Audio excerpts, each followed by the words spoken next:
આજકાલ ગુજરાતમાં અકસ્માતની અનેક ઘટનાઓ બને છે, ત્યારે અમદાવાદમાં બનેલ તથ્યકાંડને ભૂલી જાય એવો અકસ્માત વલસાડમાં બન્યો છે.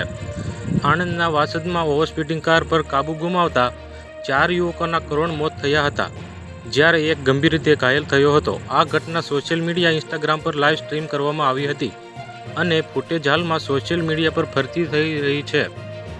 સોશિયલ મીડિયામાં વાયરલ થયેલા વિડીયોમાં 5 યુવકો પાર્ટી કરતા જોરથી મ્યુઝિક પર નાચતા દર્શકોને લાઈવ બતાવતા જોવા મળ્યા હતા. તેઓ દર્શકોને બતાવતા હતા કે તેઓ 140 કિમી/કલાકની ઝડપે કાર ચલાવી રહ્યા છે.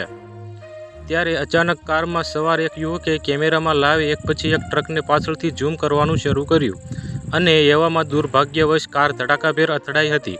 આ ઘટનામાં કાર ચલાવનાર વિરુદ્ધ કેસ નોંધવામાં આવ્યો છે. જો અમારા વિડીયો તમને પસંદ આવતા હોય તો લાઈક કરો, શેર કરો અને સબસ્ક્રાઈબ કરવાનું ભૂલતા નહીં.